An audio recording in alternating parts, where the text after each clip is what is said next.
et bienvenue sur le podcast Ce que tu dois entendre, le podcast de l'Affranchi. Je suis Tendresse, entrepreneur dans le domaine de la formation et avec mon amie Elodie, on a décidé de sortir ce podcast dans le but d'éduquer et de sensibiliser les femmes. Nous avons plusieurs objectifs. Alors, le premier, c'est d'apprendre aux femmes à mieux choisir leur partenaire de vie, lever le tabou de la souffrance dans le couple et enfin mettre fin à la pression sociale de se mettre en couple, du mariage et d'avoir des enfants avant un certain âge. Aujourd'hui, je suis avec Kelly Laranaga qui est psychopraticienne et on va parler de relations toxiques, nuisibles et comment s'en défaire. On va essayer de comprendre aussi d'où viennent ces relations. Est-ce que ça vient potentiellement de son enfance? Est-ce que ça vient potentiellement de l'éducation, etc. Mais qu'est-ce qui pousse certaines femmes à rester dans des relations toxiques? Parfois, elles vont se trouver des excuses parce qu'avec mon amie Elodie, on a mené des études auprès d'une trentaine de femmes qui avaient toujours des excuses justement pour rester dans ces relations nuisibles. Souvent, c'était à cause des enfants, parfois à cause de la maison qui a été achetée avec le conjoint, d'autres fois aussi pour des raisons financières, parce que le conjoint peut-être gagne plus et puis je vais réduire mon niveau de vie, etc. etc. Bref, ce n'était jamais des raisons liées à l'amour et peut-être aussi au bien-être que l'autre nous apporte ou tout simplement à l'épanouissement qu'on a dans la relation, mais tout simplement pour des raisons, on va dire, matérielles. Et il y a autre chose aussi, et on peut appeler ça raison psychologique, c'est-à-dire que je ne me rends pas compte que je suis dans une relation violente, je trouve ça normal parce que en fait j'ai toujours baigné dans ça, et du coup potentiellement je me dis que je ne peux pas trouver mieux que ce que j'ai déjà. Donc ce seraient les raisons qui pousseraient ces femmes justement à rester dans ces relations-là. Alors déjà, moi j'aurais une seule chose à dire, enfin deux choses en l'occurrence. Déjà la première, c'est que les enfants sont beaucoup plus heureux en voyant des parents séparés et heureux chacun de leur côté plutôt que d'être dans une atmosphère toxique avec des disputes, de la colère, etc. De façon récurrente. Et deuxième chose, vous ne pouvez pas laisser des enfants se développer, s'épanouir dans ce type d'environnement. Pourquoi? Parce que demain, si jamais cette personne trouve quelqu'un, elle va tout simplement accepter n'importe quoi et il n'y aura pas de limite parce que vous-même, vous n'avez pas su en imposer dans votre relation et donc vous ne pourrez pas lui dire tu ne dois pas accepter ça de la part de cette personne parce que vous-même, vous avez accepté ça durant des années avec justement le père de vos enfants ou la mère de vos enfants si jamais vous êtes un homme et que vous écoutez ce podcast. Alors, bonjour Kelly. Bonjour. Comment ça va? Bien. Est-ce que tu peux te présenter aux auditeurs et nous dire un petit peu ce que tu fais, ta pratique, etc. Eh bien, je suis Kelly Laranaga, je suis psychopraticienne depuis 2019. Je travaille aujourd'hui exclusivement en visio ou par téléphone ou en walk and talk dans la région d'Avignon. Et j'accompagne des personnes en individuel, en couple, entre amis aussi, parce que ça me semble important et juste. Et des ados, parfois. Donc voilà, l'idée c'est de pouvoir permettre aux personnes d'avoir un espace dans lequel elles peuvent s'autoriser à être elles-mêmes ou au début souvent à découvrir qui elles sont réellement pour pouvoir au fur et à mesure aligner leur vie avec qui elles sont et leurs besoins. Pour celles qui ne connaissent pas, est-ce que tu peux préciser un peu ce que c'est le Walk and Talk? Le Walk and Talk, c'est l'idée de faire les séances mais en extérieur. Que ce soit dans un parc ou dans une forêt où tout le monde n'a pas forcément envie d'être dans un cabinet face à quelqu'un d'autre et dans quelque chose de fermé, même si ça peut être très cosy et très agréable. Et là, l'idée, c'est vraiment de faire ça en extérieur. Bon, en habitant dans une région où il fait beau, c'est encore plus sympa. Ah bah mais en région parisienne, c'était sympa aussi. Après, de toutes les façons, tu fais aussi en visio, donc en soi... c'est bon aussi pour tous les canaux, quoi, j'ai envie de dire. Tout à fait, on peut adapter. Et l'avantage de la visio, c'est vraiment de pouvoir... les personnes peuvent voyager et faire les séances du bout du monde. Et je peux aussi, moi, ne pas être toujours au même endroit et faire les séances en même temps. Ok. Comment tu définirais une relation toxique? Pour moi, une relation toxique, c'est une relation dans laquelle on ne se sent pas bien, dans Mhm. laquelle on ressent un malaise Ouais. et on ne peut pas vraiment l'exprimer à la personne. Enfin, on essaye de l'exprimer, mais Mhm. la personne n'est pas en capacité d'écouter. Ouais. Elle va peut-être prendre ça contre elle et Mhm. finalement ça va se retourner contre la personne qui à la base ressentait ce malaise. Ou il y a quelque chose à l'intérieur qui fait mais non en fait c'est pas ok, c'est pas juste, c'est pas ce que je veux et pourtant on reste dedans. En espérant que ça s'arrange ou en Ouais. essayant de trouver des solutions et des trucs qui vont permettre de sortir de là avec dans l'idée mais bon il y a une solution je vais la trouver et finalement Mhm. on a beau ramer, Ouais. c'est pas forcément, ça fonctionne pas forcément. Mais c'est vraiment cette sensation à Ouais. l'intérieur de, il y a un truc qui va pas, il y a un Et truc c'est qui cloche. permanent la sensation? Ou... Parce qu'on pourrait se Non, dire la relation toxique, ouais, dès que je me sens pas bien, c'est une relation toxique. alors non, c'est pas permanent. Je dirais que c'est sur, on peut voir ça sur du long terme. Mhm. Euh, le piège entre guillemets, c'est qu'il peut y avoir des moments très très chouettes Ouais. dans lesquels on se dit ah putain ça y est, Ouais. genre ça y est j'ai saisi le moment là, ça se passe bien. Mhm. Et puis, sans crier gare, ben, boum, ça redescend parce qu'il y a un petit couac, un petit truc. Et là, à nouveau, les personnes ne s'écoutent plus, ne s'entendent plus, n'arrivent plus à se sentir bien à nouveau. Et ça Ouais. demande de ramer encore pour ressentir à nouveau un Ouais. petit moment agréable qui va pas Ouais. forcément durer. Mhm. Euh, Mhm. Mhm. pour moi, c'est vraiment ce truc de quand il n'y a pas la Ouais. possibilité d'être soi-même dans la relation Mhm. où on va se mettre à porter un masque pour coller aux attentes de l'autre, pour Mhm. éviter que l'autre ne s'énerve. Et l'autre aussi peut se mettre à faire ça aussi, hein, à ne Mhm. plus être lui-même ou elle-même, de peur qu'on réagisse mal. Enfin, et là, ça cafouille et c'est plus... Ouais. c'est pas Ouais. agréable en fait. Il y a vraiment un truc de... Ouais. si je peux pas être moi-même dans la relation, Ouais. à quel moment je peux l'être? C'est clair. C'est cette sensation de, théoriquement, enfin, ce qui pour moi aujourd'hui est un Mhm. couple plutôt sain, Mhm. c'est l'idée de quoi qu'il se passe à l'extérieur, quand Ouais. je rentre à la maison, c'est mon cocon. Mhm. Ouais. C'est un moment, c'est un endroit ressourçant avec des personnes ressourçantes, etc. Mhm. Quand il y a cette sensation de passer la Ouais. porte de la maison, d'être bien à l'extérieur, ou pas forcément Mhm. bien à l'extérieur, mais de passer la porte de la maison et d'avoir l'impression de rentrer sur un ring de boxe Ouais. où chacun des deux C'est vrai. Hein. se prépare au combat pour Ouais. décharger tout ce qu'il a vécu et c'est juste pas possible en fait. Enfin, pour Ouais, moi ouais, aujourd'hui c'est ouais, juste pas ouais, non, possible. c'est clair. Je ris parce que en fait, je ressentais la même chose. C'est que tu te dis, dehors c'est compliqué et tu rentres chez toi, c'est tout aussi compliqué. Comment ça se fait que chez toi, c'est pas là où tu as la paix en fait? Et c'est à ce moment-là où tu te dis, non, la relation dans laquelle je suis, c'est pas normal. Et parfois tu peux te dire, bon bah peut-être c'est comme ça, peut-être c'est ça une relation en fait.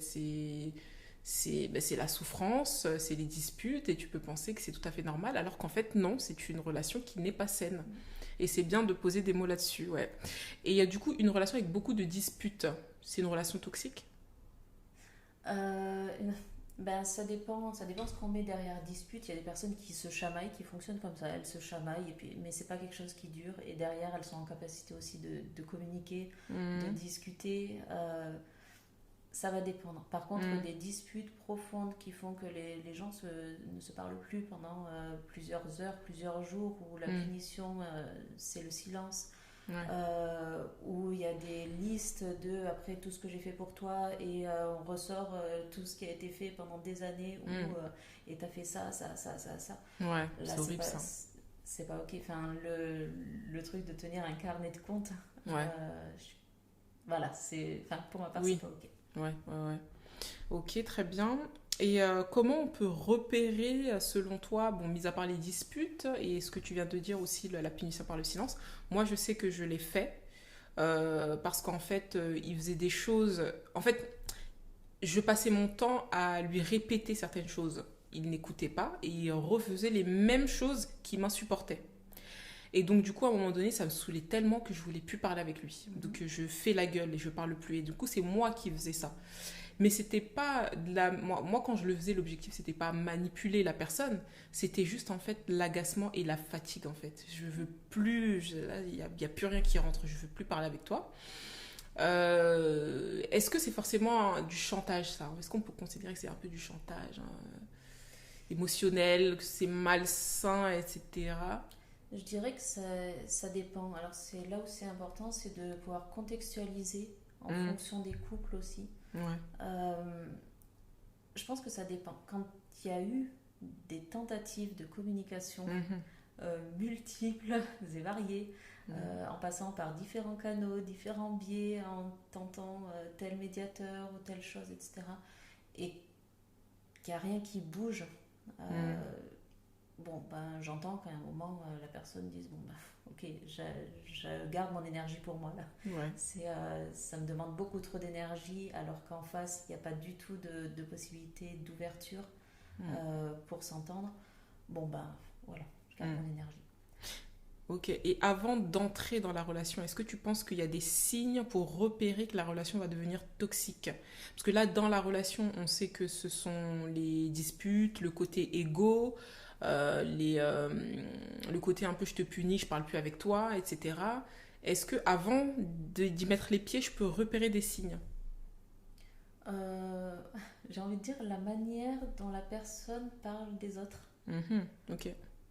Ça peut être un indicateur. Ça ne veut pas dire que c'est toujours le cas, mais ça peut être un indicateur. La manière dont elle parle, par exemple, de ses relations précédentes. Est-ce qu'elle se responsabilise aussi dans ce qui a amené à la rupture ou autre? Est-ce qu'on est aussi co-responsable? Enfin, il y a rarement une seule personne qui est le méchant et l'autre qui est le gentil. C'est pas aussi manichéen que ça. Et c'est vraiment, bon, ben, chacun va apporter son truc, son petit grain de sable dans le rouage, et puis après ça va cafouiller. C'est vrai. Et voir si la personne est en capacité déjà de se responsabiliser sans se victimiser. Exactement. Sans être dans ce mode de oui, bah, c'est l'autre, elle a fait ça, et moi je suis la victime du truc. C'est vrai. Ok, quelle est ma part de responsabilité dans la relation qu'on a eue? Absolument. Et là, c'est déjà quelque chose de plus rassurant, je vais dire. Ça, c'est clair. Si elle parle aussi de sa vision, alors elle peut avoir une vision du couple qui n'est pas la même que la nôtre.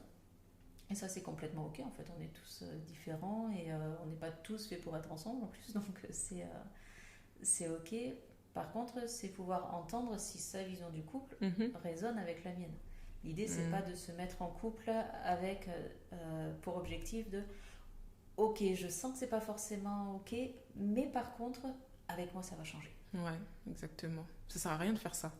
Après, c'est un peu du narcissisme aussi, je pense. De se dire, tu vas voir ma valeur et parce que tu vas voir ma valeur, tu vas changer. Alors, la personne, tu la prends telle qu'elle est, elle va pas changer. Ni pour toi, ni pour personne d'autre. Ni pour la femme la plus merveilleuse de la planète. D'ailleurs, la personne, elle est telle qu'elle est, en fait. La personne peut changer. Ouais. Ça, c'est ok. Elle peut devenir aussi la meilleure version d'elle-même, mais à partir du moment où elle part pas du principe qu'elle est déjà parfaite. Ouais, d'accord. Oui. Donc oui, savoir se remettre en question. D'ailleurs, après, oui, mais après, toi, tu crois au fait que les gens peuvent changer parce que oui. Sinon, je serais pas psy. Oui, bon, oui, c'est vrai, oui, c'est vrai. Bon, c'est vrai.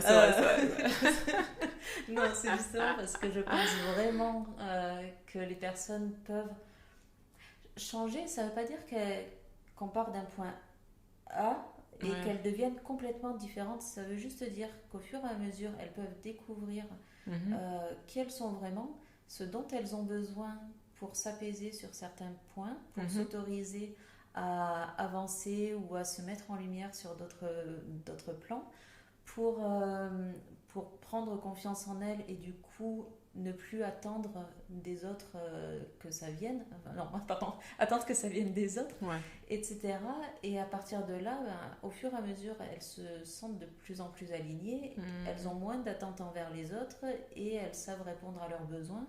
Et finalement, dans la relation, elles peuvent mener des relations tout à fait saines. D'accord. Donc oui, j'ai fondamentalement espoir.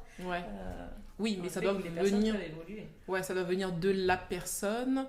Et parce que moi, je dis ça pour pas que les femmes, ça c'est un problème vraiment très féminin, je trouve. Un homme, quand il voit que la femme, elle convient pas, il se barre. Mais nous, les femmes, on a ce truc de vouloir changer le mec, en fait. Et de penser que notre valeur viendra par la réussite ou non de ça, en fait, de ce challenge.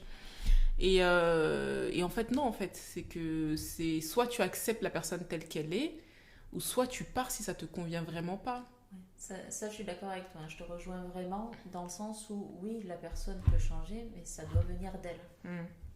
Ouais. L'idée, c'est vraiment que ça vienne d'elle. Alors, malheureusement, il y a des personnes qui attendent que l'autre les ait quittés pour changer. Mais ça fait partie de leur chemin aussi.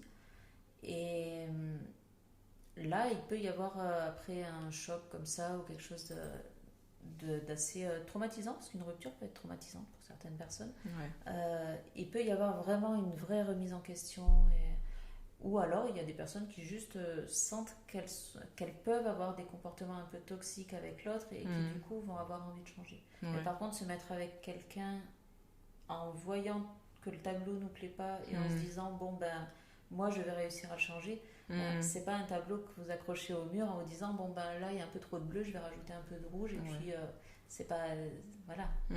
Après il y a aussi peut-être de la projection sur ce qu'il n'est pas.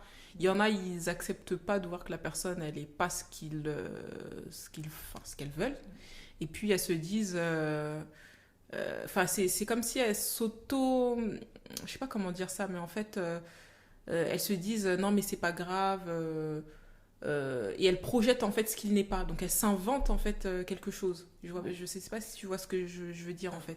Elles voient certains signes, mais elles continuent de se persuader que non, il est pas comme ça, il est comme je l'aimerais, etc., alors que c'est pas du tout le cas. Je vois tout à fait. En fait, c'est l'idée de voir l'autre tel qu'on voudrait qu'il soit et non pas tel qu'il est vraiment. Exactement. Et de le mettre dans une case en se disant bon ben il est comme ça, comme ça, comme ça répond parfaitement à mes critères, alors que l'autre en face non, en fait il n'est pas forcément comme ça et il n'a pas forcément envie d'être comme ça. C'est juste ce qu'on a voulu voir, tout en mettant sous le tapis les choses qui ne plaisent pas. C'est vrai. Et ça, alors ça peut être plusieurs choses. Ça peut être le fait de ne pas vouloir être seul et d'avoir peur de ne pas rencontrer quelqu'un d'autre, et finalement voilà, je me mets un petit peu des œillères et puis bon, on verra bien, et puis un jour ça collera, et puis quand les yeux sont ouverts, finalement ça colle pas. Ça peut être l'urgence de se caser aussi.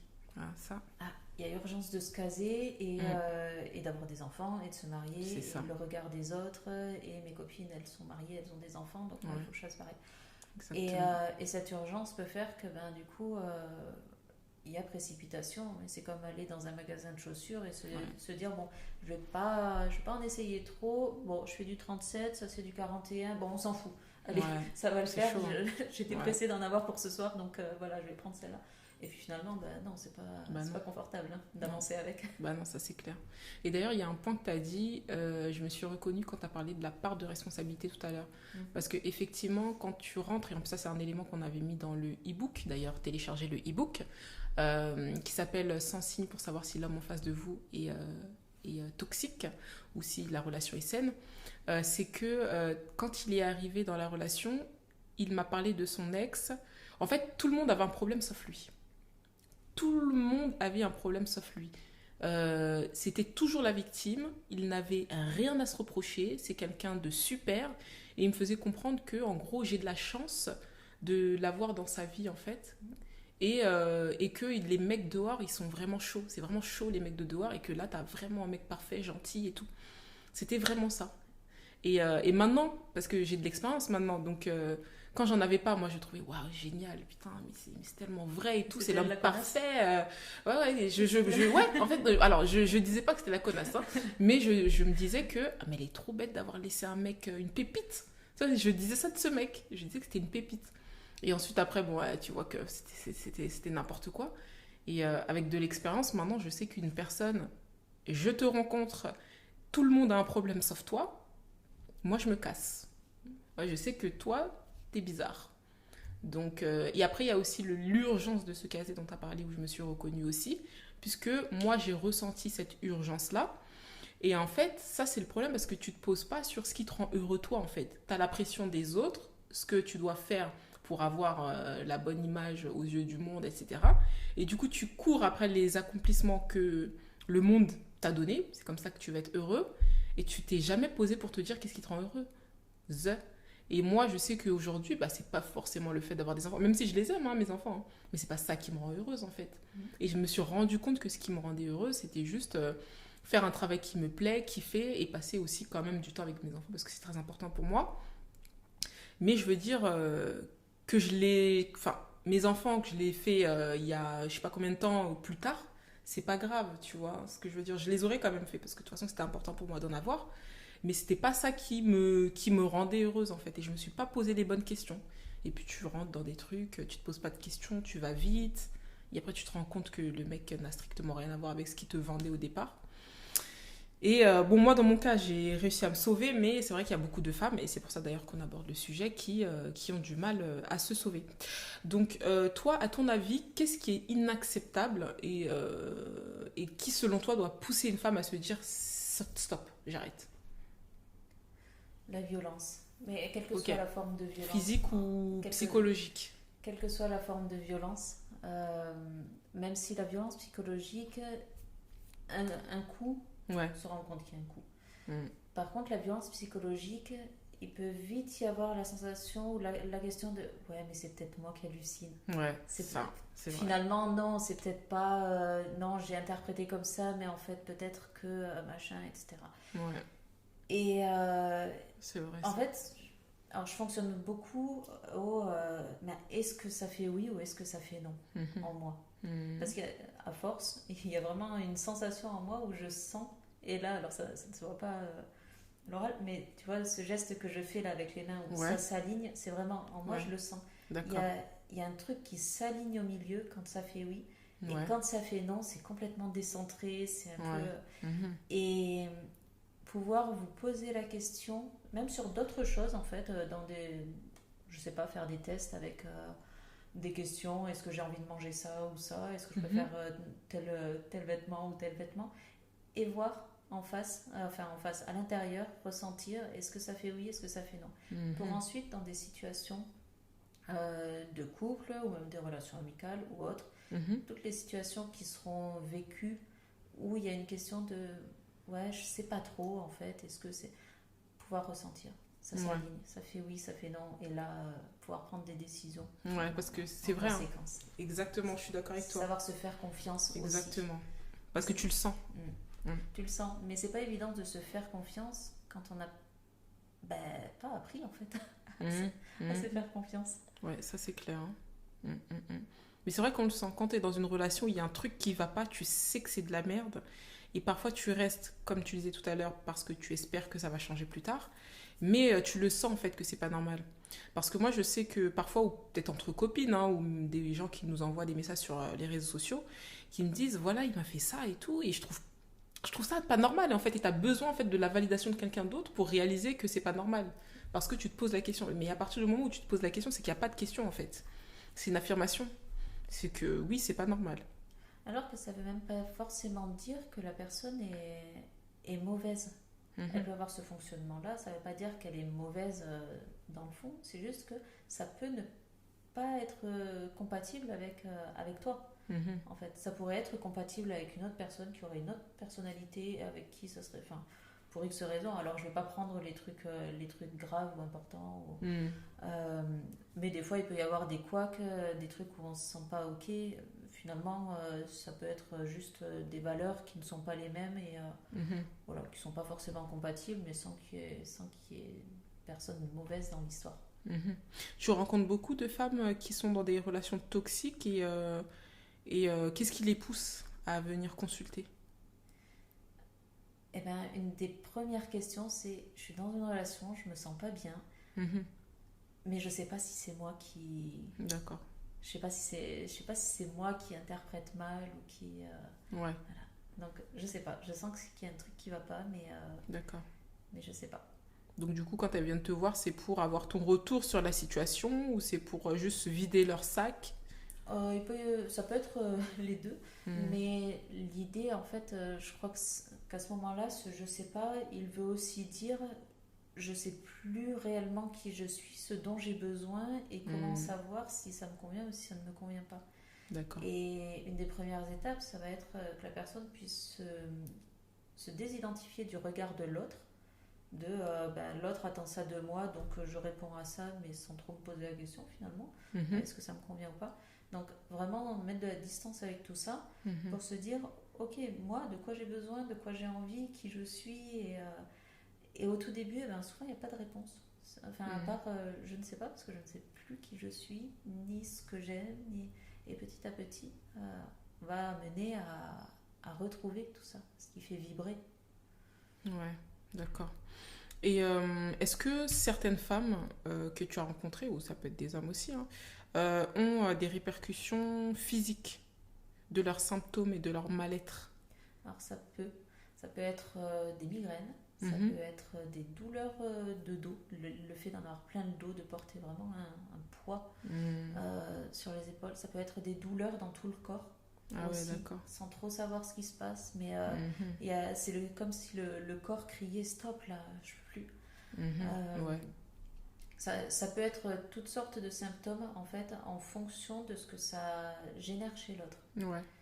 Par exemple, si c'est de la prise de tête, si Mhm. vraiment ça prend la tête, Ah ça ouais, peut ça peut... être des Des migraines. migraines, d'accord. Ah ouais, Si c'est par incroyable. exemple, mais le corps est formidable. Ah Il y a ouais. vraiment un truc génial là-dedans. Alors génial, pas parce que c'est inconfortable, mais Mhm. parce que justement cet inconfort permet aussi de se poser la Ouais. question à un moment.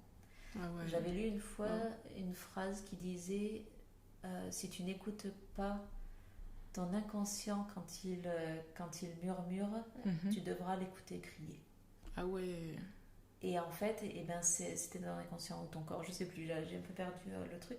Mais en fait, l'idée, c'est vraiment que quand tu ressens ce malaise dans ton corps, si tu ne l'écoutes pas, Mhm. tu devras finalement à un moment l'écouter Ouais, ça te crier sera et te imposé. faire mal parce que ça te sera imposé de Mhm. manière plus forte. D'accord, ok. Alors, moi, pour la petite expérience, et je pense qu'il y a beaucoup de femmes qui ont dû entendre ça, peut-être parfois dans leur entourage hein, aussi, c'est que tu entends toujours une mère qui a fini dépressive ou une mère qui a fini, qui a fait un infarctus. Moi, je sais que une amie à ma mère qui était dans une relation hyper toxique et en plus, il usait toutes les crasses de la planète Terre, dont la tromperie, entre autres. Elle a fait un infarctus et elle a fini, je dirais pas invalide, mais handicapée quoi. Elle a fini handicapée.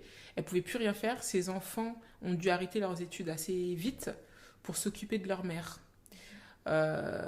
Et en fait, moi je me suis dit quand même c'est terrible de faire vivre ça à tes enfants alors que tu aurais tout simplement pu partir. Tu vois, même si bon, c'est pas un jugement, hein, mais c'est quand même un constat parce que devoir arrêter tôt l'école pour que les enfants s'occupent de toi. Alors ça fait des années que tu supportes excusez-moi du terme, un bon à rien. Enfin, tu vois ce que je veux dire, ça reste quand même la conséquence de tes actes, de tes choix, de ce que tu as accepté. Donc il y a ça, il y a des dépressions qu'on entend parfois. Il y a quoi d'autre aussi que j'entends souvent ouais, souvent c'est ça, hein, c'est dépression, infarctus, ouais, c'est tout. Perte de cheveux aussi, j'ai déjà entendu. Euh, et après, parfois aussi, ça se voit physiquement. On sent que t'es pas bien. Par exemple, mon amie avec qui je fais le podcast, elle, ça se voyait physiquement. Elle commence à avoir des cernes, elle commence à avoir le visage fatigué. Même quand les gens la voyaient, ils disaient mais tu fais plus vieille que ton âge, qu'est-ce qu'il y a? Mais tout ça parce qu'en fait, elle était vraiment dans un profond mal-être dans sa relation, quoi. Donc du coup, ça va venir à la question est-ce qu'il est possible de réparer une relation toxique ou à ton avis c'est voué à l'échec? Alors, je vais juste revenir sur ce que tu Oui. disais avant. Bon, l'infarctus peut être aussi lié à d'autres choses. Ça peut Ouais. être Mhm. Oui. multifactoriel et c'est pas forcément que la relation. Pour pas que les Oui, personnes bien pensent que sûr. bon, ça va forcément amener ça ou que si quelqu'un de l'entourage a un infarctus, c'est Oui. forcément lié à la relation. Pas forcément le cas. C'était Mhm. juste une Oui. petite parenthèse. Est-ce que tu peux me reposer la question du coup, s'il Du te plaît? coup, est-ce que on peut réparer une relation toxique? Alors, est-ce qu'on peut la réparer? Ça dépend encore de la manière dont chacun prend sa part de responsabilité. Hmm. S'il y a une seule personne qui prend sa part de responsabilité, je ne pense pas. Ouais. Hmm. Euh, Mhm. Maintenant, alors, bien que quand une personne fait un travail sur elle, petit à petit, il y a des choses qui changent et du coup, ça modifie aussi des choses chez le conjoint. Ouais. Euh, donc, potentiellement, mais bon, à voir. Je pense que c'est Ouais. vraiment au cas par cas. Après, si les deux prennent leur part de responsabilité et se disent, ok, on est en train de, désolé du terme, hein, mais là dans notre relation, on est en train de co-créer de la merde. On Hmm. aimerait bien co-créer quelque chose de plus chouette, Ouais. mais tous les deux, on apporte les éléments aujourd'hui et depuis des années par exemple, on apporte tous les deux les éléments qui permettent de faire quelque chose de pas terrible, Mhm. euh, et prennent conscience qu'elles ont toutes les deux le pouvoir de transformer ça et d'en faire quelque chose de beau Mhm. à mettre au sein de la relation et créer la relation agréable Ouais. avec un travail sur soi pour prendre pleinement conscience Mhm. des responsabilités, mais aussi trouver le comment. Mhm. Comment modifier ça? Mhm. C'est pas si simple, hein. C'est par exemple, j'ai vu mes parents pendant X années vivre comme ça, Ouais. j'ai été éduquée de telle manière, on m'a Ouais. dit que c'était comme ça, Ouais. le rôle d'un tel dans le couple c'est comme Ouais. ça c'est bien, ça c'est mal, ça c'est... Sauf que c'est deux personnes qui ont grandi dans deux contextes différents Ouais. et qui du coup ont des visions du couple, de la relation, du monde extérieur, des valeurs. Mhm. Valeur c'est un mot fourre-tout aussi parce que même dans le mot valeur, déjà il existe plusieurs valeurs, mais en plus les valeurs, par exemple la fidélité, ça ne veut pas dire la même chose pour les deux personnes. Ouais. Donc il y a plein de choses comme ça et là ça va demander de déconstruire, d'ouvrir finalement cet emballage cadeau, Mhm. de découvrir tous ces mots MOTS et MAUX et, euh, et de déconstruire au fur et à mesure, d'entendre, de Mhm. voir, de pouvoir ranger, de voir là où les personnes sont OK, là où elles ne sont pas OK, qu'est-ce qui pourrait leur permettre Mhm. aussi de... Pas forcément d'avoir une vision commune, Ouais. mais par contre d'accueillir le fait que l'autre ait une vision différente sans Ouais. la juger. Mhm. Ouais. Et potentiellement mettre ces deux visions différentes au service de la relation. Mhm. Par exemple, il y en a un des deux qui adore faire la vaisselle et l'autre qui déteste la vaisselle mais qui adore repasser le linge, Mhm. et bien très bien, ça peut aller au service de la relation. Ouais. Mhm. Il n'y a pas besoin que les deux aiment faire ça ou que les deux aiment Bien faire ça. sûr. Mhm. Euh, Il y en a un des deux qui aime sortir, alors sortir, j'en sais rien, se promener, Mhm. et puis l'autre préfère rester seul à la maison, et bien très bien, il n'y a pas besoin de faire les choses forcément ensemble. Ouais. Il peut y avoir un autre terrain, Tout à fait. une autre, une autre activité qui peut permettre aux deux de se sentir bien et d'alimenter la relation de manière saine Ouais. sans que chacun ait besoin de faire d'énormes concessions et d'aller à Ouais. l'encontre de lui-même. Mhm. Et, Ok. et je crois que la relation toxique, les deux personnes ne sont pas forcément toxiques, mais elles peuvent alimenter de manière toxique la relation. D'accord. Mhm. Et quand chacun reconnaît qui il est à l'intérieur, quels sont ses besoins, et qu'il accueille l'autre tel qu'il ou tel qu'elle est, et accueille ses besoins aussi, Mhm. euh, à partir de là, il n'y a pas de raison finalement que ça fonctionne pas. Mhm. Mais l'idée, c'est vraiment de ne pas voir l'autre comme... c'est soit t'es avec moi, soit t'es mon ennemi, Ouais. soit t'es du même avis, soit t'es contre moi, soit... C'est pas ça finalement, c'est... Tiens, je vois les choses comme ça, toi tu vois les choses comme ça, hein, c'est Ouais. intéressant. Mhm. Si chacun se met à la place de l'autre, C'est ça. ben, y a peut-être moyen en fait d'enrichir ma propre Tout à vision fait. du monde Ouais. et de me dire ah ouais, c'est Tout à magique fait. en fait, on peut Exactement. voir si je regarde juste en face de moi et que toi tu regardes que derrière, Ouais. ben, on a tous les deux raison en plus. C'est-à-dire que moi je vais te dire ben là face à moi il y a une télé, toi tu vas me dire ben non c'est pas vrai, face à moi il y a un bureau, Ouais. et on va rester dans ce C'est truc vrai. ben non c'est pas vrai, mais si on inverse de place, tu vas me dire ah ouais c'est vrai il y a une télé, moi je vais Ouais. te dire ah ouais c'est vrai il y a un bureau. Et j'enrichis ma vision, et toi, tu enrichis ta vision aussi, et là, on peut faire quelque chose de très chouette. Ouais, très bien. Et après juste pour faire revenir sur un petit point, il y a aussi des comportements, mine de rien, qui sont toxiques. Alors effectivement, c'est peut-être ensemble qu'on va créer quelque chose de toxique, mais il y a quand même des gens qui ont des comportements toxiques. Parce que moi, je voudrais quand même relever, entre guillemets, le statut de victime, hein, c'est pas pour faire genre, etc. Mais parfois, on peut tomber sur des gens qui ont des comportements et des façons de faire qui sont inadmissibles, en fait. Et puis l'autre va tout le temps se remettre en question, va dire peut-être c'est moi, c'est moi, c'est moi. Et puis l'autre, justement, cette personne-là qui est toxique, va profiter de ça pour continuer à asseoir, en fait, tu vois, ses comportements néfastes et ses mauvaises influences en fait. C'est pour ça que je voudrais quand même que les femmes qui rencontrent des situations qui sont vraiment pas normales puissent se dire que là ça va beaucoup plus loin que juste s'asseoir et dire bon d'accord, tu vois. Oui, Ouais, parce que...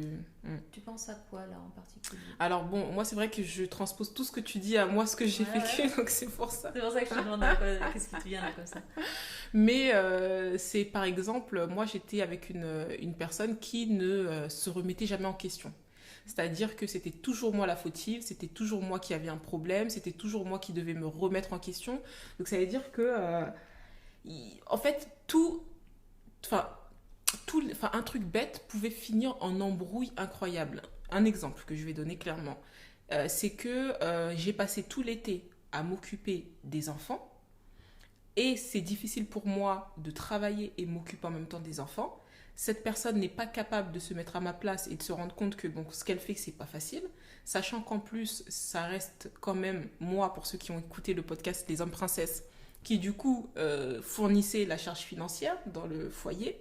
Donc déjà, tu travailles, tu t'occupes de la partie financière, tu t'occupes des enfants, tu dois faire tout en même temps. La personne ne se met pas à ta place pour se dire ah non, c'est pas facile pour elle psychologiquement, il faut que je la décharge. Parce qu'à ce moment-là, comme il allait entrer à l'école, mon premier garçon, je me suis dit ouf, il va rentrer à l'école, je vais pouvoir le laisser à la garderie, pouvoir avancer, travailler et aller le récupérer un peu plus tard. Et donc, dans le plus tard, je lui disais, ah bah la garderie, ça ferme à 19h, donc est-ce que je peux aller récupérer à 19h? Non, c'est pas l'école qui va éduquer mes enfants, ça va pas ou quoi, etc. Je m'en occupe tout le temps, les enfants c'est tout le temps moi qui les ai, lui n'avait quasiment jamais les enfants, c'est toujours moi qui faisais des activités avec eux. Et à un moment donné, moi j'ai besoin de travailler, j'ai besoin d'être concentrée et je n'y arrive pas quand j'ai les enfants. C'était une personne qui était incapable de se mettre à ma place. Non, tu vas pas les laisser à 19h. Il aurait juste suffi pour lui, peut-être, si 19h ça le gênait, me proposer quelque chose. Ah bah dans ce cas-là, peut-être 18h. Moi, 18h c'est ma limite, 19h je trouve ça peut-être trop tard. Ou peut-être, bah écoute, parce que lui en fait il voulait dans son délire que j'aille le chercher à 16h. À 16h j'ai commencé ma journée, enfin je veux dire, je finis mes rendez-vous, après j'ai besoin de travailler sur mes réseaux sociaux, de faire des trucs, 16h c'est pas possible. Et du coup, il aurait pu ou sinon me proposer, ah bah dans ce cas-là je vais aller les récupérer tôt, et peut-être je m'en occupe et je vais faire des trucs avec eux, etc. Mais non, jamais. C'était la relation. C'était toute la relation. Tu vois, même des trucs bêtes, jamais il va se mettre à la place de l'autre personne, se dire, ah ben non, vraiment, elle est en souffrance. Je vais essayer de la comprendre, je vais essayer de l'aider, etc. Donc, du coup, moi, j'ai dû, entre guillemets, accepter que monsieur ne voulait pas, en fait, que je laisse les enfants un peu plus tard à l'école. Après, bon, comme la relation est devenue catastrophique, du coup, bah maintenant, je fais ce que je veux. Hein, voilà. Il n'y a plus de sujet, puisqu'il y a eu la séparation. Mais sinon, j'étais obligée d'accepter et d'épouser sa vision. Et c'était ça, toute la relation. C'était un enfer. C'était un enfer jusqu'à ce que j'y mette stop, quoi. Donc, même des trucs bêtes comme ça, qui, normalement, quand tu te mets à la place de l'autre, tu dis, ah bon, 19h, ça me gêne, 18h, ou sinon, si tu veux, je les prends, je sors avec eux, je les emmène au sport, ou je fais... Voilà, quoi. On montre quand même une personne qui a envie de t'aider, quoi. Donc c'est pour ça que il y a le fait certes de discuter, de se mettre à la place des autres, mais il faut aussi que la personne après, dans les faits, elle agisse aussi. Parce que quand je regarde mon ami, ils vont tout le temps parler de la même chose. C'est toujours les mêmes sujets, les mêmes problèmes qui reviennent sur la table. Chacun sait ce qu'il doit faire, mais l'autre en face ne met pas en place les actions. Donc ça veut dire qu'elle est la seule à mettre en place les actions. Donc à un moment donné, c'est pas possible en fait. Donc ouais, c'est donc dans ce cas-là, ouais, est-ce que la réparation elle est possible que si, comme tu as dit, que si la personne effectivement elle accepte les responsabilités et qu'elle mette aussi en place les choses. Et que ça vienne des deux. Et que ça vienne des deux aussi, effectivement. Il faut que chacun mettre en place les choses. Mais après, je pense aussi, des fois, il faut qu'il y en ait un qui casse le truc. C'est-à-dire qu'il y en ait un qui fasse, ah, ok, tu sais quoi, voilà. Et l'autre aussi va naturellement faire le truc aussi, je pense. Parce que parfois, s'il y a tout le monde a de l'ego et puis personne veut faire le premier pas et puis on se regarde là, on reste là, non, moi je veux pas, bah, toi aussi tu veux pas, moi aussi je veux. Et c'est terminé en fait, il y a rien qui avance, tu vois. Peut-être parfois il en suffit un qui fasse. Ouais. Non. Oui, parce que, enfin, pour moi en tout cas, la relation, elle est toxique aussi à partir du moment où ce sont deux égos Oui, ça c'est vrai qui aussi. communiquent. S'il n'y a, s'il y a pas de place pour C'est clair. l'authenticité des deux côtés, Mm. finalement, ça va être, ça va pas être vrai. Mm. Enfin, il va y avoir des blessures, des insécurités qui vont se répondre et ça va. Ouais. Alors que quand il y a vraiment la possibilité, l'espace pour être authentique dans la relation, je vais pas aller dire oui, t'as pas fait ça parce que et ça me fait chier. Et ça, pardon pour les mots. Tu vas pouvoir prendre le temps de te poser en toi et de te dire ok, là je ressens que ça me met en colère. Ce qui vient de se passer, ça me met en colère. Qu'est-ce qui se joue en moi? Ok, je me sens en colère parce que je ne me sens pas respectée sur tel truc. Et si dans la relation il y a l'espace pour partager ça de cette manière-là, quand tu as fait ça, je ne me suis pas sentie respectée par rapport à ça, etc. Et ça a généré ça en moi et que c'est accueilli. L'autre en face, souvent, quand il y a cet espace, hein, quand la relation est assez saine aussi pour ça, l'autre en face va pouvoir dire ah ouais, j'entends que tu ressens ça et on va voir comment faire. Et on va voir comment faire, comment, bien sûr. comment bien ajuster, sûr. Etc. C'est Et aussi une relation de confiance. C'est vrai. Et pour revenir sur l'ego aussi, moi je sais que j'en ai eu face à lui. Et en fait, le truc c'est que au tout début de la relation, j'étais quelqu'un, très souvent, quand il me faisait un reproche, c'était désolé. Moi j'ai le désolé très facile. Voilà. Et j'ai pas de souci avec ça en fait. Et lui, je voyais un personnage qui... J'ai toujours raison, je n'ai jamais tort, c'est moi qui sais, etc. Et en fait, quand tu es face à quelqu'un comme ça, à un moment donné, tu peux pas t'écraser en fait. Ça veut dire si tu t'écrases, il va te démolir. Donc du coup, j'ai commencé à construire un espèce de truc où parfois, je savais que c'est bon, fais le premier pas, laisse tomber. Mais je savais que je pouvais pas faire ça parce que sinon il allait dire, tu vois, c'est toi le problème. Et en fait, il allait le retourner contre moi. Donc du coup, déjà ça aurait dû être un signe déjà que j'étais dans un truc, il fallait pas que je sois là-dedans, mais bon bref. L'ego, c'est pas forcément quelque chose de mauvais, c'est l'excès. Mais pas assez d'ego, c'est pas bon non plus quelque part, parce que c'est aussi l'ego à un moment qui dit non, en fait, je peux pas accepter ça, c'est pas ok. Et pour toi, le couple idéal, est-ce que ça existe? Le couple parfait, je sais pas si on peut dire le couple parfait, mais bon... est-ce qu'on peut faire doit-on faire le deuil du conjoint ou de la conjointe parfaite? Alors déjà, qu'est-ce que la perfection et le couple idéal, qu'est-ce que l'idéal de chacun? Je pense que des couples qui fonctionnent très très bien, ça existe.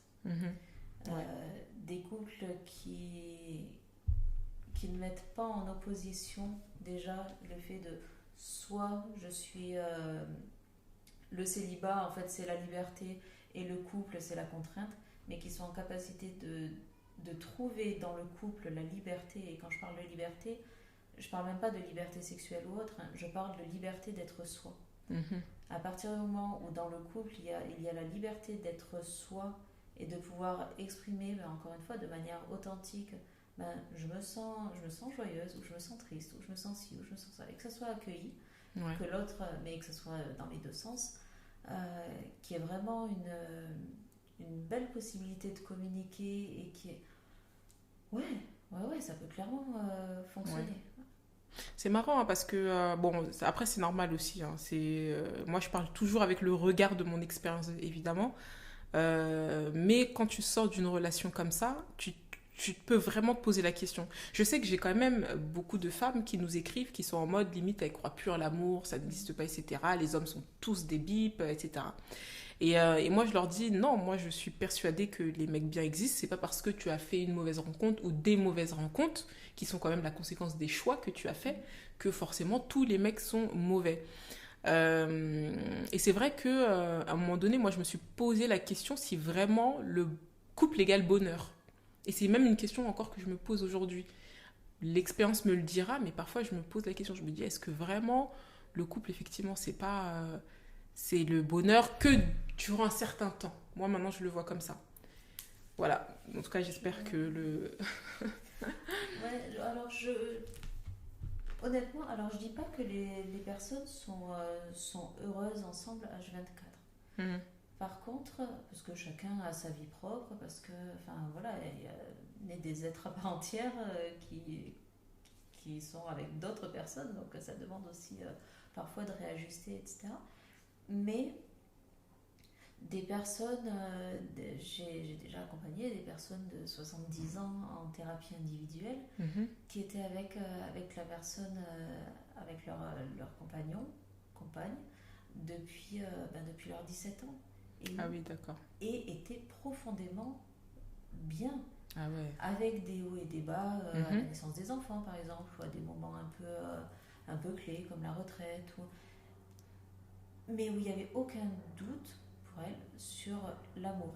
Et Mhm. le fait que la relation amoureuse, les sentiments étaient là, et que finalement, dans ces moments un petit peu charnières, euh, ils avaient conscience que ça ne remettait pas en question l'amour, mais qu'il y avait peut-être des choses à réajuster, trouver un nouvel équilibre.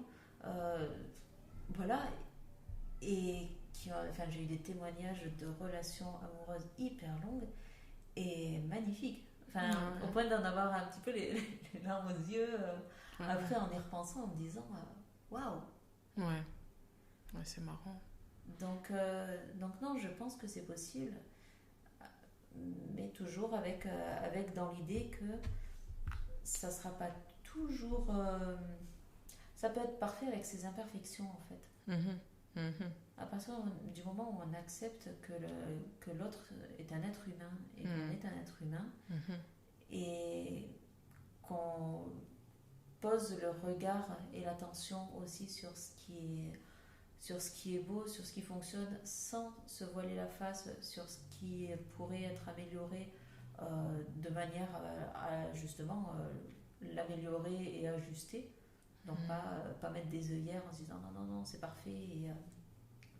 Mais bon, bah, y a un petit grain de sable là, tiens, bah, qu'est-ce que tu veux qu'on en fasse, on l'enlève, on en met d'autres histoire de Ouais. pimenter.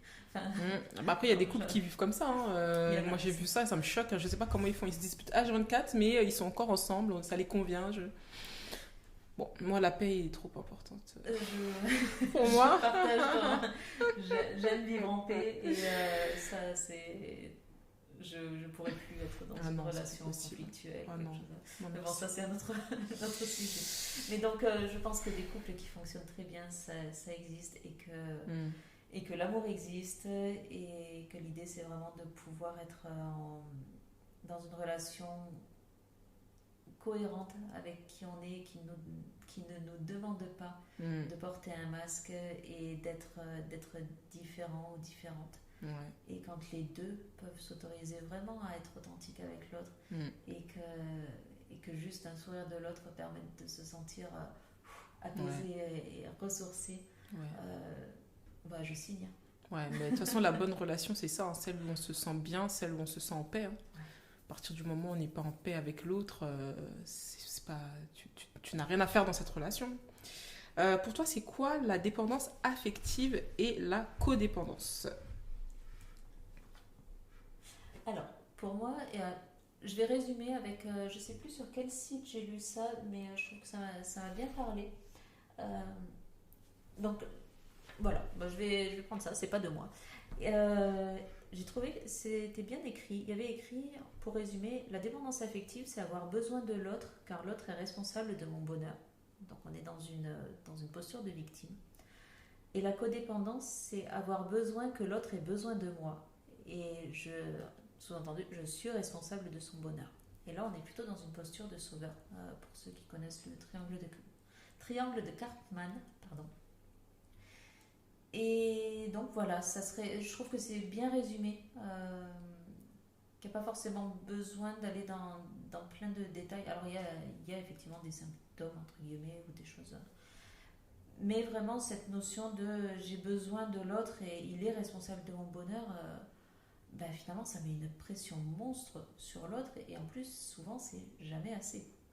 C'est-à-dire que c'est une espèce de puits sans fond où même si l'autre essaye de répondre aux 50 messages par jour ou par heure, c'est jamais assez parce que finalement, la personne a besoin, la personne qui est dépendante a besoin en fait de reconstruire ou de construire à l'intérieur sa propre confiance en elle-même pour se sentir avoir assez de valeur et pour la valeur elle viendra pas de l'autre. Ouais. Il y a aussi un truc qui m'a marqué, c'est l'acceptation de l'inacceptable dans la relation et la difficulté à partir de cette relation. Toi, tu penses que ça vient d'où? Alors, effectivement, je te rejoins sur accepter l'inacceptable et la difficulté à partir. Pour la difficulté à partir, je dirais, il y a des personnes qui vont fonctionner en se disant mieux vaut être seul que mal accompagné. Mieux vaut être... Ah oui. Mieux vaut être seul que mal accompagné. Et une personne qui va être plus dans la dépendance affective va plutôt se dire mieux vaut être mal accompagné que seul. Ouais. Et à l'origine, on peut retrouver plusieurs blessures comme l'abandon, par exemple, blessure d'abandon ou de rejet, ou qui fait sentir un vide à l'intérieur. Et cette idée que l'autre me complète, que toute seule ou tout seul, je ne suis pas entier ou entière, et donc l'autre me complète et il y a besoin d'un autre, sinon je ne suis pas, alors que c'est pas le cas. Il y a une citation que je voudrais juste dire pour ceux qui l'ont pas vue, qui a été partagée sur le compte L'Affranchi, qui dit « Eh bien, si vous pensez que la solitude tue, je peux vous dire que la mauvaise compagnie peut vous enterrer vivant. » Et c'est fou parce que ça m'a tellement parlé, parce que c'est exactement ce que j'ai vécu. Parce qu'on a ce truc de se dire, mais être seul, c'est horrible. Je sais pas, c'est marrant parce que c'est en ayant échangé avec toutes ces femmes où parfois tu avais vraiment l'impression qu'elles préféraient être avec du n'importe quoi plutôt qu'être seule, quoi. Comme si être seule, c'était... je sais pas si c'est par rapport au regard des autres, en mode, oh, t'es toute seule, c'est triste, tu devrais trouver quelqu'un, tu vas finir seule, c'est nul. Ou est-ce que c'est vraiment elles qui ressentent le vide d'être seule, en fait? Je comprends pas d'où vient ce truc de penser que la solitude, c'est un cancer. Je pense qu'il y a un peu des deux. Il y a vraiment cette image de une femme elle va finir seule avec ses chats. Il y a vraiment ce truc, je sais pas pourquoi des chats d'ailleurs. Mais alors c'est bien les chats. C'est bien les chats, moi je vais finir avec mes chats. Mais il y a cette idée de elle va finir seule avec ses chats et puis en gros personne, si elle finit seule avec ses chats, c'est que personne n'aura voulu d'elle. Donc il y a aussi ça joue aussi au niveau de la valeur que la femme s'attribue. C'est si je suis seule, c'est parce que personne n'estime que je mérite d'être avec ou que j'ai assez de valeur pour qu'il soit avec moi. Alors qu'être seule peut clairement être un choix. Je vois de plus en plus de femmes qui font le choix d'être célibataires, d'être bien célibataire et de se dire le jour où je rencontrerai quelqu'un, il ne sera pas là pour me compléter. On sera ensemble pour co-créer quelque chose de plus grand que nous, mais pas pour donner des morceaux de soi, vraiment en mode il te manquait ça en truc de puzzle, en pièce de puzzle, je vais te le donner, quitte à se raboter soi-même pour faire rentrer les pièces dans les pièces de l'autre, quoi. C'est clair. Et pour la codépendance, si jamais vous êtes dedans, enfin vous reconnaissez un petit peu, je vais vous parler un peu de mon expérience. Moi, dans mon cas, j'avais effectivement cette posture de sauveuse, de celle qui doit aider cet homme à s'en sortir dans la vie, qui doit l'accompagner. Et en fait, je me suis mis dans un délire où je lui donnais tout, en fait. Vraiment, j'ai fait tout pour lui, je lui ai tout donné. Et en fait, l'impression que j'avais, c'est que je n'avais que ça à lui donner. En fait, ma valeur passait par ce que j'étais capable de faire pour lui et de lui donner. Alors ça, je ne saurais pas d'où ça vient, même si potentiellement, oui, je sais que c'est par rapport à mon enfance, comment j'ai grandi et que effectivement, j'étais la plus grande de la famille et qu'il fallait que j'aide tout le monde, que mes parents m'ont répété maintes et maintes fois que j'étais un peu celle qui devait être là pour aider les autres et sortir les autres de la galère. Mais c'est vrai que je me suis mis vraiment dans des positions où je ne m'écoutais plus. J'ai passé les intérêts de l'autre avant les miens et je me suis complètement oubliée. Donc ça, c'est quelque chose qu'il faut surtout pas faire dans la relation en fait. Une relation dans laquelle vous sentez bien, c'est une relation où vous pouvez être vous-même, comme tu le disais d'ailleurs tout à l'heure, Kelly, et vous pouvez vous exprimer pleinement, quoi, tout simplement. Tout simplement. Selon toi, quelles sont les autres raisons émotionnelles, psychologiques qui poussent les femmes à rester malgré une relation dans laquelle elles se sentent malheureuses et pas épanouies? Est-ce que par rapport à tout ce qu'on a dit, tu verrais d'autres raisons qui poussent une femme à rester quand On a même? dit les enfants, Ouais, la maison, ouais. le statut, j'ai perdu le mot, Le le statut statut social? social, merci. Euh, la peur. Ouais. La Alors, peur, tu t'en as parlé. la peur, je sais La plus peur d'être comment seule. c'est, la peur d'être seule et je dirais aussi la peur du regard des autres. Hmm. Euh, Rester dans une relation, ne pas avoir conscience que c'est une relation Ouais, toxique ouais. ou Ça aussi, on je en crois parle. il y a ça aussi, hein, Hmm. ne pas réussir à en prendre la mesure parce qu'il y a eu des modèles qui ressemblaient à ça et où on grandit en se disant que c'était normal. Hmm. Alors qu'est-ce que la normalité, ça c'est encore un autre débat. Hmm. Mais moi je pense qu'on a peut-être fait le tour. Ouais. Il y a peut-être des choses qui reviendront après, mais ça sera après, ça sera trop tard. Donc, Quels seraient tes conseils pour sortir de ce type de relation et pousser une femme à se prioriser? Comment on peut retravailler notamment peut-être sa confiance en soi? déjà en essayant de se recentrer sur soi, en se Mhm. demandant, ok, vraiment, là je mets de côté, je crois que je l'ai un petit peu dit tout à l'heure, c'est je mets de côté tout ce que l'autre peut penser, tout ce que les autres peuvent penser, etc. Là, moi, si je m'écoute, qui Mhm. suis-je et de quoi j'ai besoin? Mhm. Soit il y a des réponses, soit il n'y en a pas. S'il y en a, tant mieux parce que ça permet aussi de voir comment aller vers ça et potentiellement la personne se dira ah ouais mais si je veux aller vers moi-même ça me demandera de quitter l'autre. Soit il n'y a pas de réponse et auquel cas on part à la recherche de ces réponses euh, qui vont permettre de voir aussi, d'apprendre à jauger est-ce que ça fait oui, est-ce que ça fait non, est-ce que ça s'est aligné. L'autre veut se marier, avoir des enfants. Si je m'écoute vraiment, qu'est-ce que je veux? Si j'écoute, est-ce que je veux me marier? Ça fait non. Est-ce que j'ai envie d'avoir des enfants? Ça fait non. Est-ce que j'ai envie de voyager? Ça fait oui. Bon, ok. Mhm.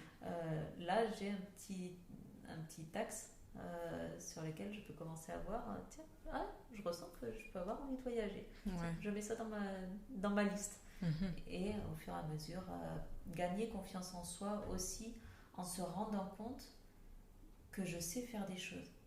Mhm. Parce que dans une relation toxique ou qui va être inconfortable ou autre, Mhm.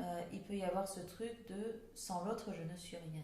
Mhm. Ouais. Donc, si je pars, je ne saurais jamais me débrouiller toute seule. Si je quitte, personne ne voudra de moi. Si Ouais. le personne ne voudra de moi, ça donne aussi la sensation de je dois me laisser choisir. Je ne peux pas choisir la Mhm. personne avec qui j'ai envie d'être. Ouais. C'est moi qui vais devoir être choisie. Et puis si je ne suis pas choisie, un peu comme Ouais. l'image que j'ai, c'est un légume dans un rayon sur un étal de marché. Toutes les autres tomates, elles ont été choisies. Et Mm. moi, c'est la fin du marché. Bon, Ouais. voilà. Mm. Ouais, mais non, en fait, t'es pas Mm. une tomate. Mm. Donc, c'est complètement ok Mm. de se dire, en fait, j'ai pas envie d'aller avec telle personne, ou j'ai envie d'aller avec telle personne, à condition que l'autre soit d'accord aussi. Hein. L'idée, c'est pas de séquestrer les gens Mm. avec qui on avait envie d'être, mais vraiment pouvoir s'autoriser à se mettre au centre de sa propre vie. Mhm. Imaginer une feuille et se dire, tiens, ça c'est un exercice qui est intéressant d'ailleurs, c'est prendre une feuille et voir où on se situe sur cette feuille. Ça, c'est ma vie. Et puis il y a mes amis, où est-ce que je les place, ma famille, où est-ce que je les place, et moi, où est-ce que je me place. Et souvent, les personnes vont parfois, alors souvent ou parfois, ça dépend de leur du profil ou de ce qu'elles vivent, Mhm. peuvent avoir tendance à pas se placer au centre, Mhm. alors que c'est la feuille de leur propre vie. Donc Mhm. si moi-même je ne me place pas au centre de ma propre vie, Mhm. comment est-ce que je veux que d'autres personnes aient conscience de où je me trouve, si je me trouve dans un tout petit coin de ma vie et que je laisse la place à tout le monde, mais pas à moi, Ouais. bon ben Mhm. c'est pas non plus simple d'être vu. Donc c'est l'idée de s'autoriser à rayonner et trouver par quel biais je rayonne le plus. Qu'est-ce qui me Ouais. fait vibrer à l'intérieur pour pouvoir vibrer à l'extérieur. J'aime bien cette phrase qui dit qu'on putain, j'ai perdu ma Ta phrase. première phrase. Ah, Ah, elle est dommage. partie. Ah. Euh, Bon, bon, ça ben, reviendra peut-être tout à l'heure, hein, qui sait. ouais, si ça revient, je te le dirai. Ah, zut, et pourtant je la dis très très souvent, mais elle est partie. Bon, c'est pas grave. Mais du coup, juste pour revenir sur un point que tu as dit, que je vais rajouter un petit peu, c'est que certaines femmes vont se dire oui, mais bon, en même temps, dehors, il y a que de la merde, donc faudrait peut-être que je choisisse le moins pire. Je le vois comme ça chez certaines Se femmes. contenter. Ouais. Et du coup, je leur dis, mais je comprends pas. C'est des discussions en plus hein, que j'ai vraiment en inbox ou en commentaire. Et oui, mais bon, en même temps, la majorité des hommes, c'est comme ça. Donc, bon, faut bien en choisir un. T'as On, trouvé ta phrase. on attire ce que l'on émane. Ah, bah voilà, Donc d'accord. si je rayonne à l'intérieur, je rayonne à l'extérieur. Et si je rayonne à l'extérieur, ben, potentiellement, mes rayons vont aussi réchauffer les personnes qui Ouais, rayonnent aussi. Et du très coup, bien. ok. Pardon, c'était la parenthèse. Oui, non, c'est très bien. Excuse-moi. Merci pour ton intervention. Ouais. Mais du coup, ouais, c'est ça en fait, choisir le moins pire. Et moi, je voulais juste dire aux femmes d'arrêter peut-être que c'est dans les endroits où tu vas, il y a que ce type de mec-là aussi. Où est-ce que tu le rencontres, dans quel contexte, etc. Ça aussi, ça peut expliquer certaines choses. Et en fait, je trouve que c'est trop facile de dire, ah ben ils sont tous comme ça, prends le moins pire. Et c'est parfois aussi même des conseils de maman, hein. C'est que, ah ouais, mais bon, il y a beaucoup de n'importe quoi, prends le moins pire, quoi. Bah non, ne vous contentez pas au moins pire parce que vous finissez dans des trucs de merde, comme moi j'ai vécu, quoi. Donc, ouais. Ouais, et puis il y a aussi, je dirais qu'il y a aussi une croyance, c'est-à-dire que si dans la croyance ils sont tous pareils et voilà, ils n'ont rien à apporter ou ils sont pas, c'est pas des personnes bien, si je crois profondément que toutes ces personnes sont mauvaises et qu'il faut prendre le moins pire de tous les mauvais, ben Ouais. finalement je vais axer aussi mon regard pour valider ma croyance. Donc je Hmm. vais aussi me mettre dans des situations, Hmm. inconsciemment, je vais me mettre dans des situations qui vont me permettre de rencontrer des personnes qui vont venir valider ma croyance et au fur et à mesure, eh ben, ça va être mon cercle vicieux à moi Hmm. et je vais même pas, vu que je vais filtrer pour avoir raison, je Ouais. vais même pas voir Ouais. les personnes qui peuvent potentiellement me Peuvent correspondre. correspondre, absolument. Et peut-être aussi un truc bête, hein, peut-être que le mec que tu veux pas regarder parce que peut-être qu'il est un petit peu plus petit que toi, et ben peut-être que c'est celui qui va t'apporter plus de bonheur que le mec qui est beaucoup plus grand que toi, qui est musclé, qui est ceci, qui est cela aussi. Peut-être il y a aussi un peu, je dirais pas, parce que ça peut être un peu négatif de dire ça comme ça. Je dis pas qu'il faut aller avec des personnes qui ne nous plaisent pas physiquement. Il faut quand même qu'aussi la pays ait un attrait. Mais parfois aussi, il faut tout simplement regarder aussi les personnes qui s'intéressent à toi.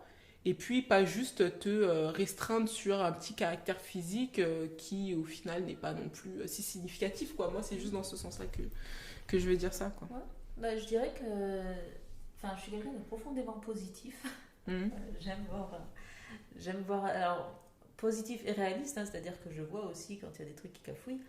Euh, mais j'aime me dire que bah, la vie, elle est pleine de surprises et que l'idée, Mhm. c'est d'être ouvert au fait de se laisser surprendre. Ouais. On peut se retrouver attiré par une personne à laquelle on n'avait pas pensé, Mhm. sans trop savoir pourquoi, et finalement, après, il y a quelque chose qui résonne, qui vibre, Ouais. on se dit, Ah ouais, peut-être qu'il y a quelque chose Absolument. à vivre là, Ouais, de ce côté. absolument. Là où c'est difficile, c'est quand l'entourage ou autre. Mais ce truc de ben, telle personne, j'y avais pas pensé. Mm, Bon, à voir mm. si. Se laisser surprendre Ouais, très bien. et C'est une belle s'autoriser à phrase. ressentir qu'est-ce qui se passe en moi quand il y a telle personne, même si je l'avais pas envisagé. Mhm. Qu'est-ce Très qui se bien, passe? très bien. À ton avis, quelle serait la thérapie la plus adaptée pour soigner peut-être la dépendance affective? Alors, souvent, ce sont les TCC qui reviennent. C'est quoi ça? Thérapie cognitivo-comportementale. Alors, je ne pratique pas, donc je ne saurais pas te dire exactement, je ne veux pas dire de bêtises. D'accord. Mais souvent, ouais, ce sont les TCC. D'accord. Et ça se soigne, quoi, la dépendance affective, hein. Il y a peu... Ça, alors, ça s'accompagne, D'accord. effectivement. Ouais. Euh, je pense que plus jeune, bien plus jeune, hein, ado, fin d'adolescence, j'ai été dans ce type de situation. Mhm. C'est plus le cas et pourtant je suis pas passée par les TCC. Je suis passée par une psychothérapie comme je fais là, Mhm. psychothérapie existentielle d'ailleurs. Mhm. Et, et aujourd'hui c'est plus du tout le cas, c'est-à-dire que je suis vraiment dans ce truc de j'ai ma part de responsabilité dans les situations, l'autre a sa part de responsabilité. Je ne suis pas là ni pour la sauver en mode codépendance, Mhm. ce que j'ai pu faire aussi il y a quelques années. Mhm. Je ne suis pas là pour la sauver, mais l'autre n'est pas là non plus pour répondre à mon propre bonheur. Je suis en capacité de répondre à mon bonheur et il y a pas de souci. Et l'autre Ouais. est un plus et ce bonheur-là, eh ben, on le crée à deux s'il y a. Mais je reste pas dans une relation qui ne me correspond pas juste pour pas être seule ou parce que j'ai besoin de sauver quelqu'un. C'est Mhm. niette et c'est... Voilà. Mhm. Et quelles conséquences pour les enfants dans ce type de relation quand la mère, la femme est restée dans une relation toxique? Bon, au-delà de la La femme ou l'homme, hein. reproduction, oui, la femme ou l'homme, c'est vrai. Mm. Au-delà de la reproduction, ça peut avoir quelle autre conséquence sur les enfants? Bah, souvent c'est la reproduction, mais c'est aussi le fait de trouver ces schémas-là normaux, Ouais. Mhm. Mhm. déjà. Mhm. Mais après, alors il y a vraiment une chose qui est importante à entendre, je crois. C'est que on peut être une fratrie, Mhm. grandir dans un même contexte familial, avec les mêmes modèles, etc. Et pas du tout développer les mêmes choses. Mhm. Donc, sur tous les enfants, il peut y en avoir un qui, pour X raison, est un peu plus lucide sur ce qui se passe et se dit non, non, non, moi je veux surtout pas vivre ce genre de choses. Mhm. En avoir un autre qui va dire bon, bah c'est comme ça que ça fonctionne. Et puis un autre qui s'en fout en fait, qui va pas du tout faire attention à ce qui se passe, Mhm. mais qui va peut-être s'imprégner de certaines choses et les conscientiser peut-être plus tard, pas. Mais on peut pas vraiment savoir ce que Mhm. ça. On peut dire ben, ça peut donner ça ou ça ou ça, mais on peut pas à l'instant où les enfants sont encore enfants se dire bon ben ça va forcément avoir ça ou ça comme impact parce que c'est pas forcément le cas. Ouais. Mais c'est marrant parce que par exemple, quand, enfin en audience, quand une personne, notamment dans les trucs un peu criminels, passionnels ou pas, il retrace toujours le parcours et l'enfance pour comprendre pourquoi une personne est arrivée à cet acte. Et en fait, souvent, tu comprends que ces personnes-là, après je dis pas que forcément toutes les personnes dans un environnement toxique deviennent des criminels, hein, c'est pas ce que je dis. Mais souvent, ça, ça explique finalement, pour beaucoup, parce que la plupart, ils ont eu des contextes familiaux vraiment très catastrophiques. Ben, c'est exactement ce que tu viens de dire. Ça explique pour certains, mais tous ne deviennent pas des criminels. Ouais, c'est vrai. Donc Tous ne veulent c'est pas être exactement criminels. ça. Ouais. C'est-à-dire qu'on peut retracer. Bon, ben là, la personne, elle a commis tel crime à 35 ans. On va voir dans son enfance, il s'est passé ça, ça, ça, ça, ça. Ok, ça peut expliquer. Ça n'excuse pas forcément, mais ça Mm. peut expliquer. Mais tout plein d'autres personnes peuvent avoir vécu Ouais. sensiblement les mêmes choses et ne pas être devenus des criminels. Donc Mm. voilà, ça va expliquer, ça va permettre de comprendre un petit peu mieux. Ouais. Ok. Et est-ce que tu penses que il faut, quand on vient par exemple d'une famille toxique, est-ce qu'il faut forcément faire une thérapie pour se rendre compte, réaliser et ne pas reproduire, ou que parfois il y en a, ils n'en ont pas besoin et puis ils vont juste pas reproduire du tout? Alors, je ne connais pas tout le monde sur Ouais. la planète, donc je dirais que la thérapie peut effectivement vraiment aider Mhm, à poser les choses et puis à avancer aussi, à s'autoriser à se défaire, parce qu'il peut y avoir beaucoup de loyauté mhm, en mode ok, il s'est passé tout ça dans ma famille, ça a eu des conséquences sur moi, mais surtout je ne peux pas me permettre de critiquer mes parents. mhm, Euh, Parfois, on peut avoir besoin de critiquer les parents ou de se dire bon bah ok, sur tel point, tel point, tel point, mhm, ils auraient peut-être pu mieux faire, mhm. mais c'est pas pour se placer en victime et se dire bon bah tout est de leur faute, etc. Ouais. C'est plutôt se dire bon ok, effectivement ils auraient pu mieux faire, mais ils ont fait avec les outils qu'ils avaient. Aujourd'hui, moi je fais le choix d'avoir d'autres outils et de faire différemment, de Mhm. voir ce qui a pu poser problème, Ouais. de pardonner Mhm. potentiellement, tout dépend des contextes. Bon, Mhm. ça c'est un autre débat, mais voilà, reconnaître. Et la thérapie, oui, la thérapie peut aider, peut vraiment aider à voir les choses différemment, sous un autre angle. Mhm. Ok. Très bien. Et du coup, comment on peut te retrouver, Kelly? Alors, ben, sur mon site internet, j'avoue, pour le moment, je suis pas trop réseau, j'ai du mal à alimenter une page, un compte Insta, des trucs comme ça. C'est pas... Mais sur mon site internet qui est kelly-laranaga.com ou sur psychologue.net à Kelly Laranaga ou Veden, sur Veden, ouais, je suis inscrite sur Veden. Ou même sur Google, ou voilà. Donc vous pouvez me joindre par téléphone, par mail ou via le site. Ok. Alors, merci beaucoup, Kelly. Avec plaisir, merci à Merci, toi. merci à ceux qui ont écouté ce podcast. J'espère qu'il vous a été utile. N'oubliez pas de télécharger notre e-book sans signe pour savoir si l'homme en face de vous est sain ou toxique. N'hésitez pas aussi à nous envoyer vos témoignages par mail à lafranchie.contact@gmail.com. Comme ça, on pourra lire vos témoignages et puis les commenter, les partager, parce que je pense que ça peut être utile à beaucoup de femmes ou d'hommes, parce qu'il y en a quand même quelques-uns qui nous écoutent. En tout cas, merci d'avoir écouté ce podcast. Je vous dis à la prochaine. C'était Tendresse de la Franchie avec Kelly Laranaga, psychopraticienne. À bientôt. Au revoir.